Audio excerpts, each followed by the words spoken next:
أعوذ بالله السميع العليم من الشيطان اللعين الرجيم.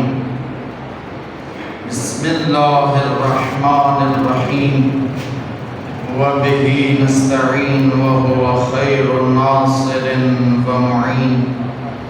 الحمد لله رب العالمين والعاقبة للمتقين والجنة للمؤمنين والنار للكافرين والمنافقين. ثم الصلاة والسلام والتحية والإكرام على أشرف الأنبياء والمرسلين أبي القاسم محمد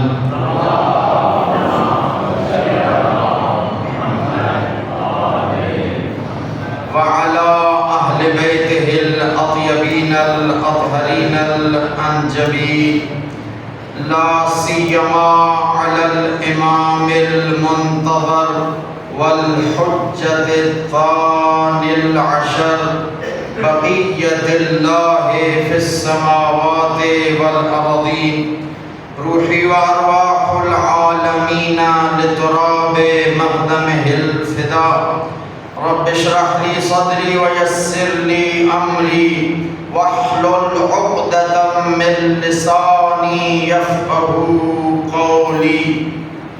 أما بعد، فقد قال الله الحكيم في محكم كتابه الكريم وهو أصدق القائلين وقوله الحق.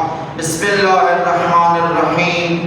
ولولا دفع الله الناس بعضهم ببعض لهدمت صوامع وبيع وصلوات ومساجد يذكر فيها اسم الله كثيرا ولينصرنهم الله من ينصره. صلوات پڑھیں محمد وآلہ محمد.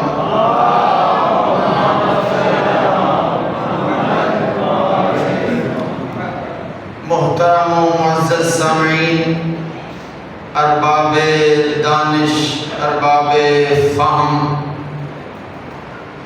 بندگان خدا اور عبادت گزاران پروردگار، اللہ کریم اپنے کرم کے صدقے میں آج کی ان قیمتی فرصتوں کے طفیل ہماری اس عظیم عبادت کو اپنی بارگاہ میں شرف قبولیت عطا فرمائے. اللہ کریم ہم سب کی نیک توفیقات میں اضافہ فرمائے. خداوند منان اپنے لطف و کرم کے صدقے میں ہمارے مرحومین کی بخشش فرمائے. وہ کریم پروردگار ہم سب کی عاقبت بالخیر فرمائے اور ہم سب کی جائز حاجات اپنی مقدس و لامحدود بارگاہ سے پوری فرمائے. تمام دعاؤں کی قبولیت کے لیے صلوات پڑھیں محمد و آل محمد.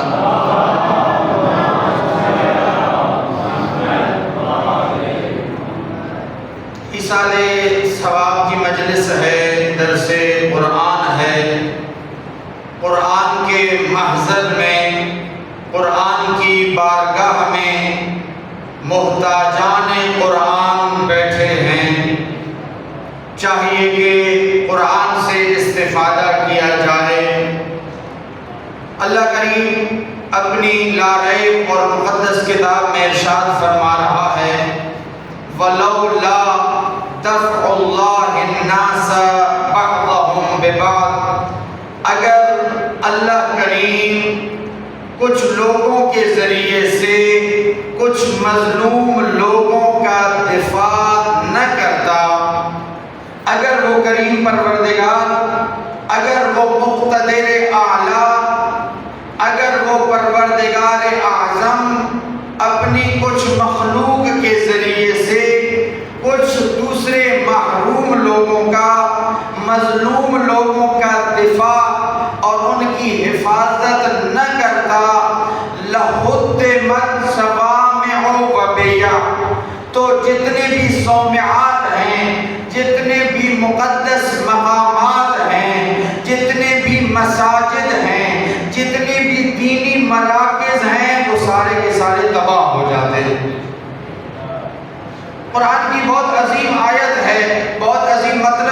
طرف اشارہ کیا جا رہا ہے بلکہ وضاحت ہو رہی ہے۔ ایک اور جگہ بھی ارشاد ہوتا ہے لولا دفع اللہ الناس بعضهم ببعض، کہ اگر اللہ کریم اپنے انسانوں میں سے، انسانی معاشرے میں سے کچھ لوگوں کے ذریعے سے کچھ دوسرے لوگوں کی حمایت اور ان کی حفاظت کا بندوبست اپنے سر پہ نہ لیتا لفسدت الارض، تو ساری کی ساری زمین فاسد ہو جاتی، ساری کی ساری زمین فساد سے، ظلم و ستم سے بھر جاتی۔ یہ دو عظیم آیتیں ہیں، اور اس کے بعد بھی اللہ تعالیٰ ارشاد فرما رہا ہے وَلَا يَنْصُرَنَّ اللَّهُ، اور اللہ ضرور بضرور مدد کرے گا، لیکن کس کی؟ مَن يَنْصُرُهُ، جو اللہ کی مدد کرے گا، جو اللہ کی مدد کرے گا اللہ کریم بھی اسی کی مدد کرے گا۔ یہ خدا کی سنت ہے، یہ خدا کا دائمی اصول ہے۔ اللہ تعالیٰ نے اپنی مدد، اپنی نصرت کا وعدہ دیا ہے، کہا ہے کہ میں غیبی مدد کروں گا، میں اپنے خاص مومنوں کی مدد کرتا ہوں اور کرتا رہوں گا، لیکن شرط یہ ہے کہ اے مومنوں، اے انسانوں، اے مسلمانوں، تم بھی اللہ کی راہ میں قدم بڑھاؤ۔ اگر یہ انسان، اگر یہ مخلوق خدا کی راہ میں قدم بڑھائے گا، اس وقت اللہ تعالیٰ کی مدد پہنچے گی، اس وقت خدا حفاظت کرے گا، اس وقت خدا اپنے مومنین اور مسلمین کی مدد کرے گا۔ یہ عظیم آیت وَلَوْلَا دَفْعُ اللَّهِ النَّاسَ بَعْضَهُم بِبَعْضٍ، یہاں یہ لفظ ہے بَعْضَهُم بِبَعْضٍ، یعنی بعض لوگوں کے ذریعے سے۔ اللہ تعالیٰ محرومین کی اور مظلومین کی مدد کرتا ہے بعض لوگوں کے ذریعے سے۔ یہ اللہ تعالیٰ نے ضروری سمجھا ہے یہ لفظ کہنا کہ ٹھیک ہے میں غیبی مدد بھی کرتا ہوں، ٹھیک ہے میں بعض غیر محسوس انداز سے بھی مدد کو پہنچتا ہوں، مگر مومنین کا خود بھی قدم بڑھانا ضروری ہے، خود عمل کرنا ضروری ہے، خود راہ خدا میں اقدام کرنا ضروری ہے، وگرنہ خدا کی مدد نہیں پہنچے گی۔ مشروط ہے خدا کی مدد اس شرط کے ساتھ کہ مومن خود بھی قدم بڑھائے، اور آیت ہے کہ اگر مومن، اگر مسلمان ایک قدم بڑھاتا ہے تو اللہ کریم کی طرف سے 10 قدم آگے آتے ہیں، 10 مددیں آتی ہیں، 10 حمایتیں اور نصرتیں آتی ہیں۔ لولا دفع، اگر خدا کی حفاظت، اگر خدا کا مدافعانہ نظام لوگوں کے ذریعے سے نہ ہوتا۔ دیکھیں یہ دفاع جو ہے، مدافعت، یہ لفظ آپ نے سنے ہوئے ہیں، اردو میں بھی بہت زیادہ استعمال ہوتے ہیں۔ مدافعت، ہمارے اپنے بدن کے اندر بھی ایک مدافعتی نظام ہے، اگر اس بدن کے اندر مدافعتی نظام اللہ نہ رکھتا یہ بدن جلدی بیمار ہو جاتا، جلدی تباہ ہو جاتا۔ شرط یہ ہے اس بدن کی زندگی کی، یہ بدن اس وقت تک بیمار نہیں ہوتا، اور حتیٰ ہمارے بارے ہمارا عقیدہ بھی ہے کہ محمد و آل محمد جتنی بھی معصوم ہستیاں ہیں، ایک صلوات پڑھیں محمد و آل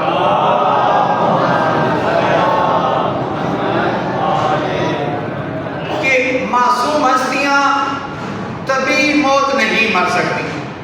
کیوں؟ اس لیے کہ اس بدن کا جو بھی مدافعتی نظام ہے، جو بھی سسٹم ہے، وہ اس کی پوری شرائط پر عمل کرتے ہیں، وہ اس بدن کے ساتھ زیادتی نہیں کرتے، وہ کمی بیشی نہیں کرتے، وہ اس کے اوپر اس کی حد سے زیادہ بوجھ یا وزن نہیں ڈالتے، بالکل عدل کے ساتھ پیش آتے ہیں اپنے اس بدن کے ساتھ، اس پورے نظام کے ساتھ۔ لہذا جب اس بدن کے ساتھ پوری شرائط کے ساتھ اور پورے آداب کے ساتھ عمل ہوتا ہے تو ظاہر ہے یہ بدن مرتا نہیں ہے، یہ بدن نیچرلی طور پر فوت نہیں ہوتا۔ معصوم کا بدن کیسے فوت ہوتا ہے، کیسے اس دنیا سے جاتے ہیں؟ شہادت کی موت سے جاتے ہیں، یعنی دوسرے لوگوں کے ظلم و ستم کی وجہ سے جاتے ہیں۔ لہذا انسان کے بدن کے اندر دفاعی نظام ضروری ہے، اور کچھ اللہ تعالیٰ نے آٹومیٹیکلی اندر رکھ دیا ہے، خود بخود دفاع بھی کر رہا ہے۔ جو چیزیں ہمارے بدن کے ساتھ نقصان دہ ہیں، خود بخود ان کے اندر دفاعی اور مدافعتی سسٹم موجود ہے، وہ اپنی حفاظت خود کر رہے ہیں۔ اور کچھ جگہوں پر اللہ تعالیٰ نے ہمیں بھی کہا ہے کہ تم نے بھی اپنے ابدان اور اپنے اجسام کی حفاظت کرنی ہے۔ بہت ساری جگہوں پر ابھی آقا صاحب بھی فرما رہے تھے کہ طیبات اور خبیثات کا فلسفہ کیا ہے، کیوں طیبات کے قریب جانے کا حکم ہے اور خبیثات سے دور رہنے کا حکم ہے۔ اس لیے کہ جتنی بھی خبیث چیزیں ہیں، خبیثات چیزیں ہیں، وہ آپ کے بدن کے لیے نقصان دہ ہیں۔ جتنی بھی طیبات ہیں وہ آپ کے بدن کے ساتھ مانوس ہیں۔ جتنی بھی بدن کے ساتھ، جسم کے ساتھ مانوس چیزیں ہوتی ہیں، اللہ تعالیٰ نے اجازت دی ہے، ان کے ساتھ آپ اپنا اٹھنا بیٹھنا رابطہ تعلق رکھ سکتے ہیں۔ لیکن جتنی بھی خبیث چیزیں ہیں، یا ان کے حوالے سے مکروہ ہونے کا حکم ہے یا ان کے حوالے سے حرام ہونے کا حکم ہے۔ لہذا ہم نے اپنے آپ کو بچانا ہے، دفاع کرنا ہے، اپنے اس بدن کی حفاظت کے لیے بھی دفاع ضروری ہے، اپنی روح کی حفاظت کے لیے بھی دفاع ضروری ہے۔ یہ تو ہے انسان، اللہ تعالیٰ نے ہر موجود زندہ کے لیے دفاعی نظام رکھا ہے۔ جتنی بھی باحیات جن کے اندر زندگی موجود ہے، ایسے موجودات جن کی زندگی مشروط ہے کہ اس وقت تک وہ زندہ رہ سکتے ہیں جب تک وہ ان آداب کا خیال رکھیں، وہ اپنا دفاع کریں۔ ادھر بھی یہی ہے، مثلا کتنے نباتات ہیں، جمادات ہیں، بہت ساری جگہوں پر اللہ تعالیٰ نے مثلا سورج کی حفاظت کے لیے، سورج اتنا بڑا منبع ہے، منبع نور ہے، منبع حرارت ہے، منبع گرمی ہے، وہ اللہ تعالیٰ نے سورج کی حفاظت کے لیے ایک اپنا سسٹم رکھا ہوا ہے کہ بہت ساری چیزیں جو سورج کے نقصان دہ ہیں وہ سورج کے قریب نہیں جاتے۔ خدا اپنی زمین دیکھیں، زمین کے ارد گرد ایک فضا ہے، ایک فضا ہے، ایک ماحول اللہ تعالیٰ نے گیس چھوڑی ہوئی ہے، جو گیس کیا کرتی ہے، جو زمین کے لیے نقصان دہ پتھر ہیں، سیاروں کے ٹکڑے ہیں، وہ اگر آنا چاہیں تو زمین پر نہیں آ سکتے۔ یہ مدافعت نظام ہے۔ بس اللہ تعالیٰ نے ہر جگہ ہر موجود کے لیے دفاعی نظام بنایا ہے۔ اس انسان کے لیے بھی دفاعی نظام ضروری ہے، اور وہ بعض جگہ پر غیر اختیاری ہے کہ آٹومیٹیکلی دفاع ہو رہا ہے، بعض جگہ پر اللہ تعالیٰ نے انسان کو حکم دیا ہے، اے حضرت انسان آپ نے اپنی حفاظت خود کرنی ہے، آپ نے اپنی حفاظت خود کرنی ہے۔ اور اسی لیے اللہ تعالیٰ اس آیت میں ارشاد فرما رہا ہے، دفع اللہ الناس بعضهم ببعض، یعنی اے انسانوں، قرآن میں ایک اور جگہ آیت بھی ہے، ایک صلوات پڑھیں آل محمد کی ذات پر، صلی اللہ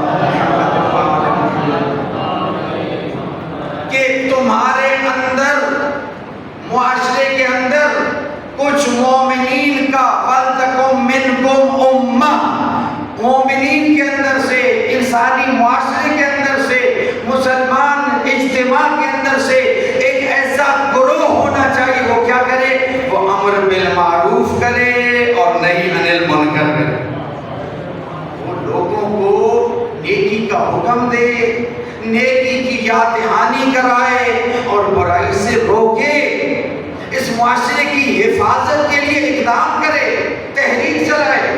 فَلْتَكُمْ مِنْكُمْ أُمَّةٌ، تم میں سے ایک امت ہونی چاہیے، ایک گروہ ہونا چاہیے، ایک مجاہد طبقہ ہونا چاہیے، جو کیا کرے، جو آ کر انسانی معاشرے کو بچا لے، جو اس کے لیے نقصان دہ ہیں، جو اس کو ختم کرنے والے ہیں، جو انسان کو انسانیت سے دور کرنے والے ہیں، اس سے محفوظ کرے۔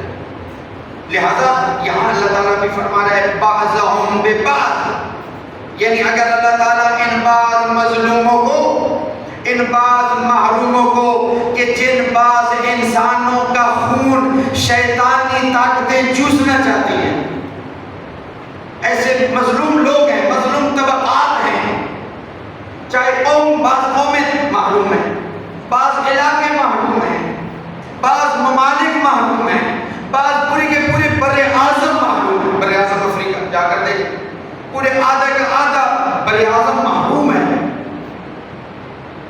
وہ سیاہ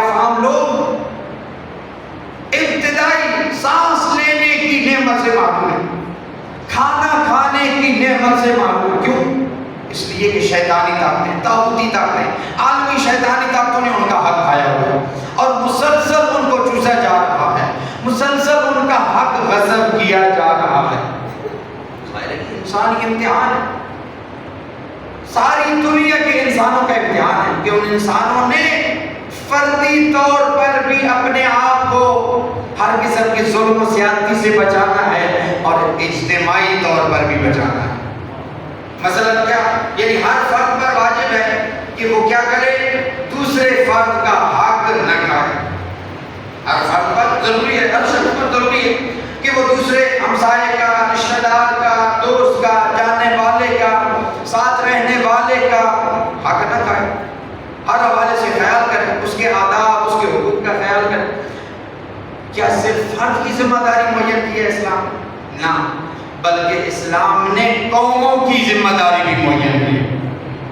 قوموں کے لیے بھی ضروری ہے، حکومتوں کے لیے بھی ضروری ہے کہ وہ دوسری حکومتوں کا خیال رکھیں، دوسری قوموں کا خیال رکھیں۔ مثلا یہ پانی کے حوالے سے حکم ہے یا درختوں کے حوالے سے کہ ہمیں فضول خرچی نہیں کرنی چاہیے، درختوں کے استعمال کے حوالے سے حکم ہے کہ زیادہ سے زیادہ درخت نہیں کاٹنے چاہیے۔ کیوں؟ اس لیے کہ انہی درختوں پر ہمارے بعد میں آنے والی نسلوں کا بھی حق ہے، انہوں نے بھی ان سے استفادہ کرنا ہے۔ اب جو پانی موجود ہے زمین کے اندر صاف شفاف، اگر اسی کو ہم استعمال کر لیں، فضول خرچی کریں، باقاعدہ قوموں کی صفت یہ ہے کہ وہ پوری کی پوری قوم فضول خرچی میں ماسٹر ہے، مشہور ہے۔ اب 12 ایرانی قوم کو اللہ تعالیٰ سلامت رکھے۔ ایک روایت بھی ہے ایرانی قوم کے اندر، عرض کرتا ہوں کہ کچھ ظاہر ہے ایسی نامناسب صفات بھی ہیں کہ جو ہمیں ان سے نہیں لینی چاہیے۔ آپ لوگوں نے دیکھا بھی ہوگا، مثلا ایک یہ کہ ان کے اندر قوم پرستی ہے، دوسرا یہ کہ وہ تھوڑی بات ہی فضول خرچی، اب میں تھوڑی بات ہی کہہ رہا ہوں ان کے احترام میں، وگرنہ ٹھیک ٹھاک فضول خرچی بھی کرتے ہیں بہت ساری جگہوں میں۔ لیکن دوستو عزیزو، روایات میں بھی ہے، بہار الانوار میں ایک روایت ہے، ایک صلوات پڑھیں محمد والے محمد،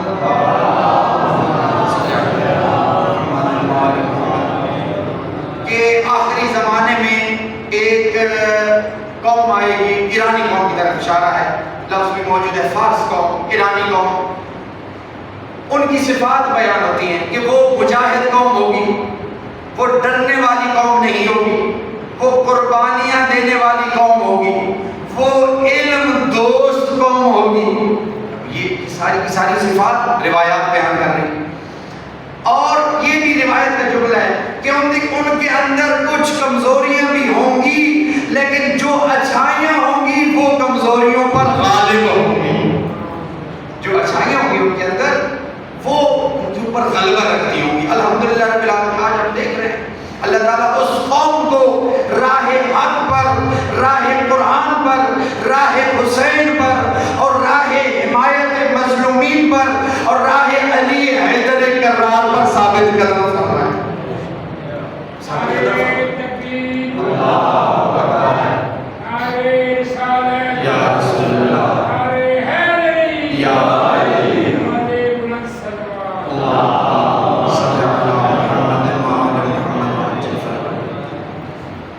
ان کے اندر واقعی ایسی اچھی صفات ہیں، محمد والے محمد اشارہ کر گئے ہیں۔ اور بعض روایات میں تو ملتا ہے کہ قرآن مجید کی بھی ایک آیت ہے، اس کی تفسیر میں بھی علماء ارشاد فرماتے ہیں کہ اگر آپ لوگ اگر آپ عرب رسول کی حمایت نہیں کرتے، رسول کے الہی اہداف کا خیال نہیں کرتے، رسول کے قرآنی حکموں کو عمل نہیں کرتے اور اس کو معاشرے میں لاگو نہیں کرتے، تو عنقریب اللہ ایک ایسی قوم لائے گا جو تم سے بہتر ہوگی۔ قرآن کی آیت اور اس کی تفسیر میں علماء فرماتے ہیں کہ یا بعض روایات میں اشارہ ہے کہ اس قوم سے مراد ایرانی قوم ہے۔ خدا بہرحال اس قوم کو ثابت قدم فرمائے۔ ہو سکتا ہے، ممکن ہے اللہ نہ کرے ان کے اندر بھی انحراف آ جائے کہ اس نظام کے حوالے سے، اس اسلام اسلامی نظام کے حوالے سے دعا بھی کرنی چاہیے، ہمیں اپنی طرف سے کوشش بھی کرنی چاہیے کہ ہم خود بھی اس نظام کو اپنے مملکت میں، اپنے علاقے میں لانے کی کوشش کریں، اور ان کے لیے بھی دعا اور دعا کرنی چاہیے انشاءاللہ تعالی۔ ایک صلوات پڑھیں آل محمد کی طرف۔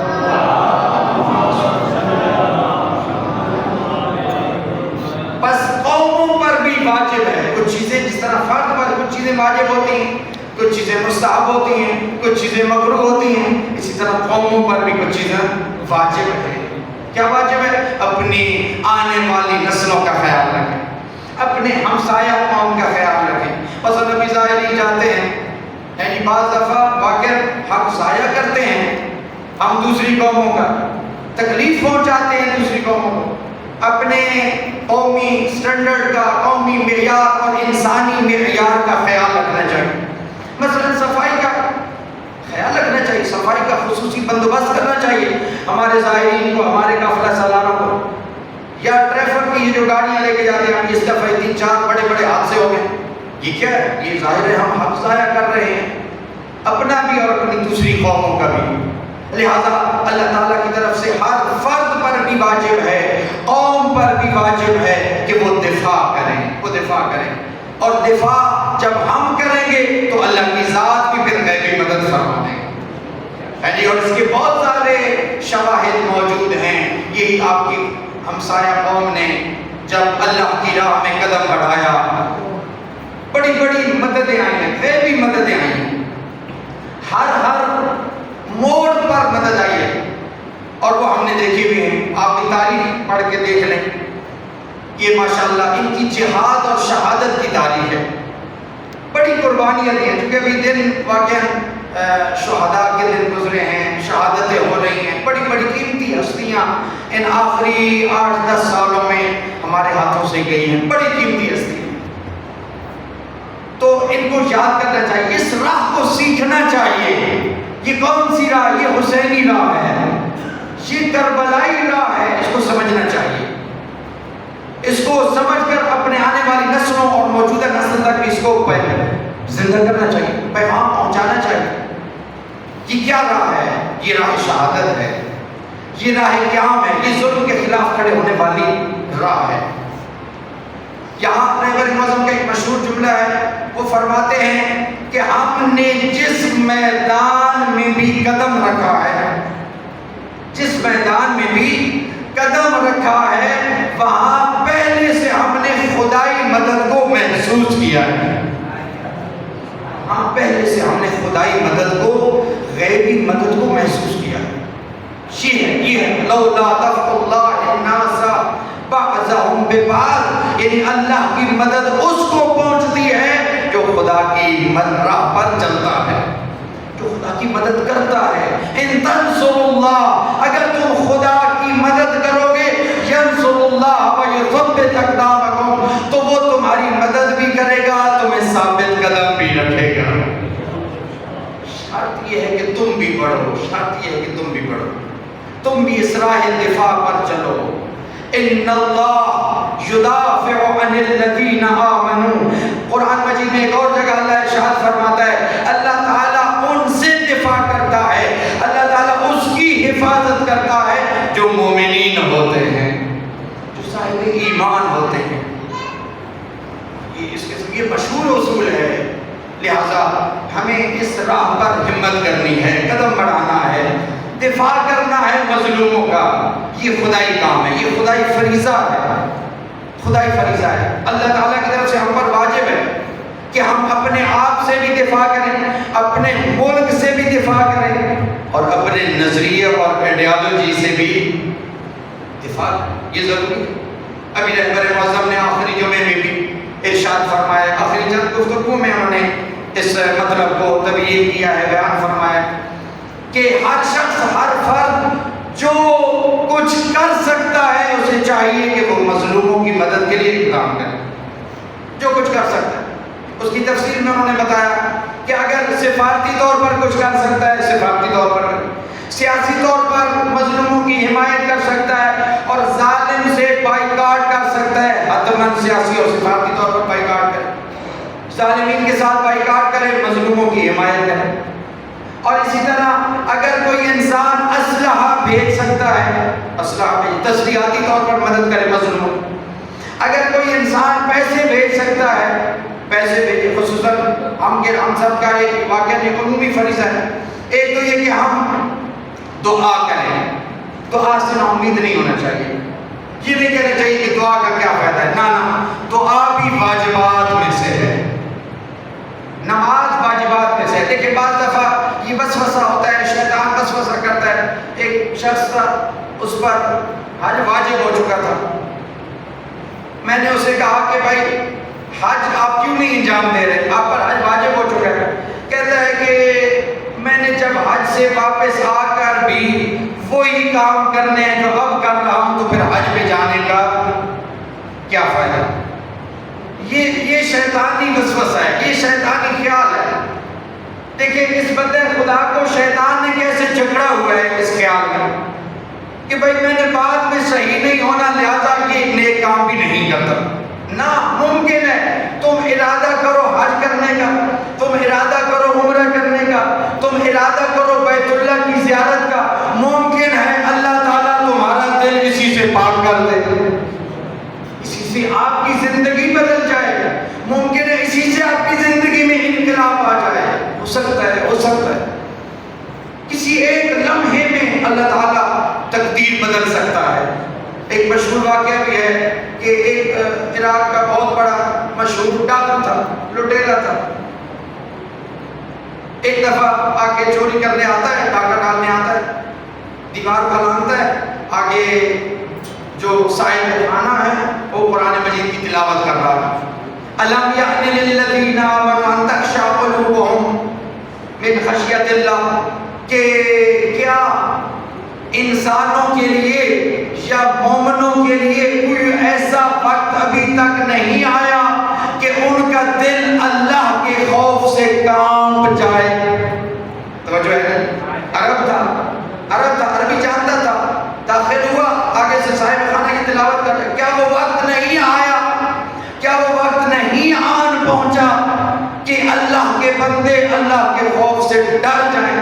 عربی جانتا تھا، فوراً آیت سنی، اس کے دل پہ اس آیت نے اثر کر دیا، اور اس کے بعد اتنا نیک انسان بنا کہ آج تک اس کی نیکی کی مثالیں دی جاتی ہیں، اس کی نیکی کی مثالیں دی جاتی ہیں۔ لہذا ایسے شیطانی وسوسوں اور شیطانی خیالوں کا مقابلہ کرنا چاہیے کہ مجھ سے نیکی نہیں ہوتی، بعد میں مجھ سے مثلا ایک داڑھی مثلا رکھنا یہ بھی ایک واجب ہے، بعض مومنین کہتے ہیں کہ داڑھی رکھی تو پھر نماز بھی پڑھنی پڑے گی، داڑھی رکھی تو پھر مولوی بننا پڑے گا، نہ رکھ لیں، مفید ہے انشاءاللہ، ایک قدم بڑھائیں، اللہ تعالیٰ انشاءاللہ 10 مددیں فراہم کرے گا، ایک قدم تم بڑھاؤ، اللہ تعالیٰ تمہارا دل نرم کر دے گا، تمہارے لیے ماحول بنا دے گا۔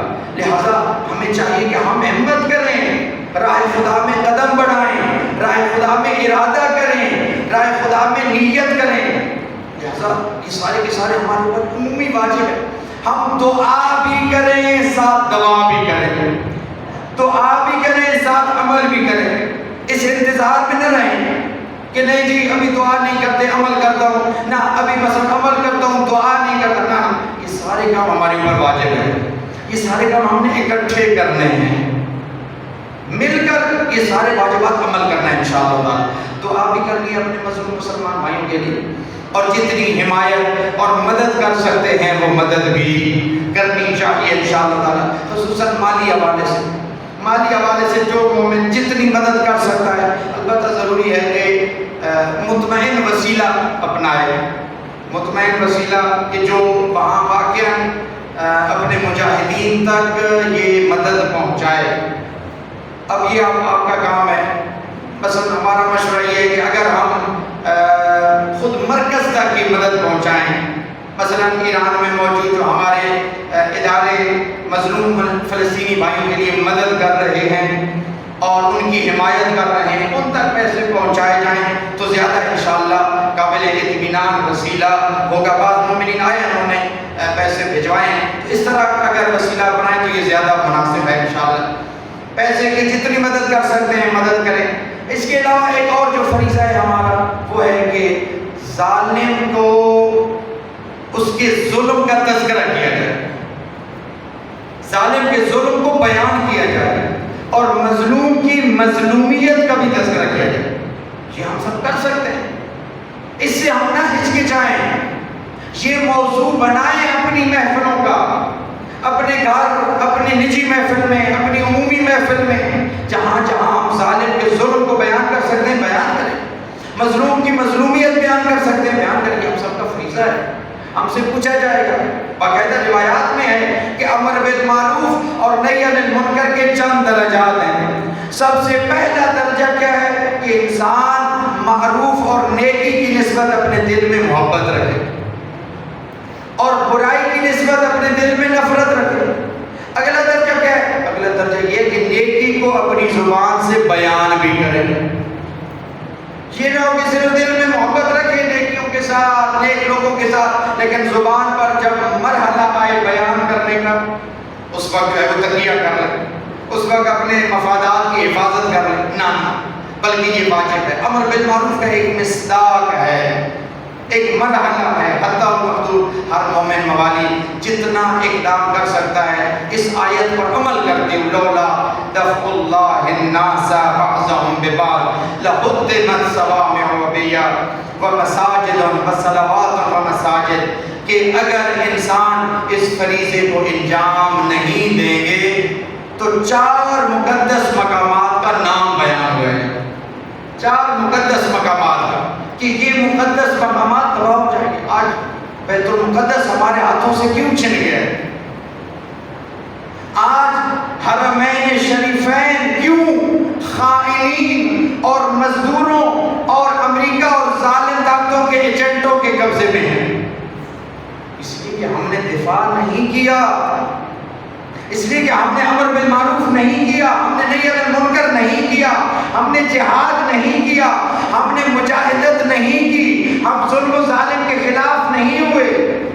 اگر ہم ظلم و ظالم کے مخالف ہوتے تو آج بیت المقدس آزاد ہوتا، آج خانہ کعبہ آزاد ہوتا۔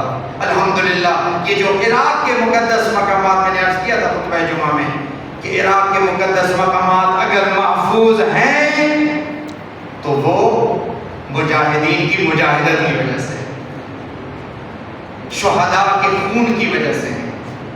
لہذا ہم سب کو یہ کوشش کرنی چاہیے، اس فریضے کو ادا کرنا چاہیے اور شہداء کے خون کو زندہ رکھنا چاہیے۔ شہداء نے حسینی فریضہ انجام دے دیا ہے، ہمارے کندھوں پر زینبی فریضہ ہے، بی بی زینب کی تحریک ہم نے چلانی ہے، اور بی بی کا یہ پیغام، شہداء کا یہ پیغام اپنی نسلوں میں، اپنی محفلوں میں زندہ رکھنا ہے۔